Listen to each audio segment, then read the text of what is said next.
Students, this is the sum which I have given you for assignment in belts. So you will do this as a homework and post the picture in the group. So the sum says an engine shaft running at 120 rpm is required to drive a machine shaft by means of a belt. The pulley on the engine shaft is of 2 meter dia and that of the machine shaft is of 1 meter dia. So if the belt thickness is 5 millimeter, determine the speed of the machine shaft, where there are two cases given. For the first case, we have to do where there is no slip. So we have to use the formula where there is no slip.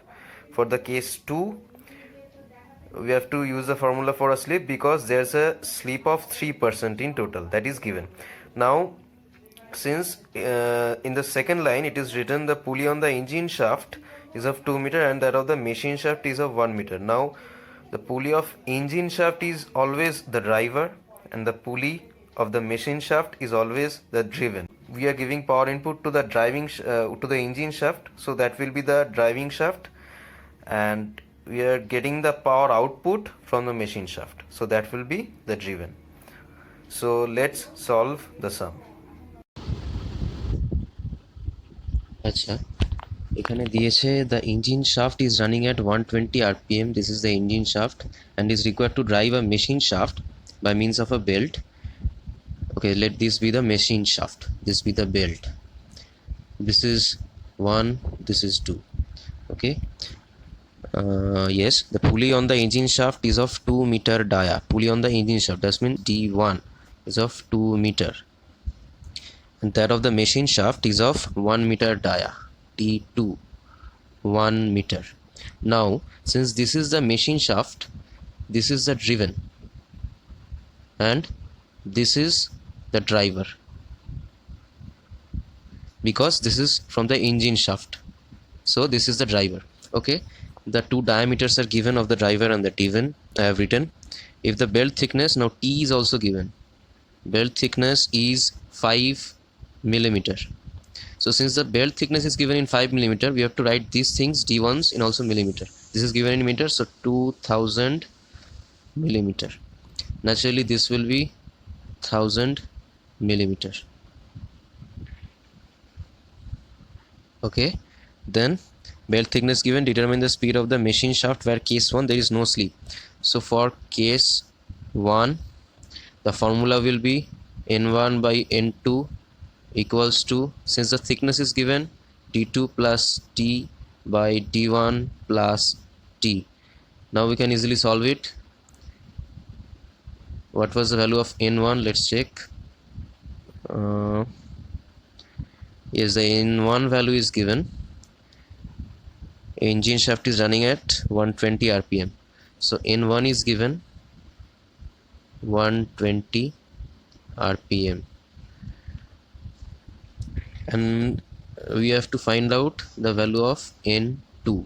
Okay, and two diameters are given, so n1 by n2 equals to d2. Okay, so n1 is given 120, 120 by n2 equals to d2 plus t by d1 plus t. d2, the value of d2 is 1000 and d1 is 2000, is 1000 plus thickness is given 5 plus d1 is 2000 plus 5. So from here we will solve n2, 120 into 2005 by n2 will go there, yes, 005 by 1005 equals to n2. Now from the calculator, if we solve this, 120 into 2005 by 1005, it is coming 239.40, 239.40 millimeter. Sorry, that will be in rpm. This is, we are finding out the rpm, so the unit will be in rpm. Okay, now the next case is given, considering a slip of 3% in total.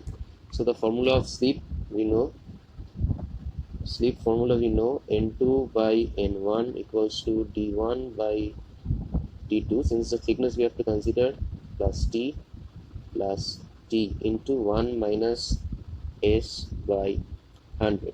Now we will put the value and find out the N2.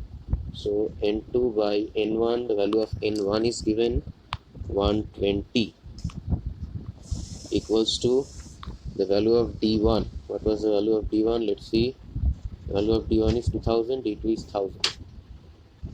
D1 is 2000 plus T, so that is 2000 plus 5, 2005.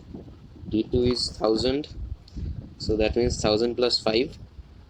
Yes, 1005 into 1 minus total slip is given 3%, so 3 by 100. From here we will calculate N2. Let's see, 3 by 100, 1 minus that, 0.97 into 2005 by 1005 into 120. So the answer is 232.22 into 232.22 rpm. So this is the answer for case 2, and this is the answer for case 1. So thank you. I think the sum is clear.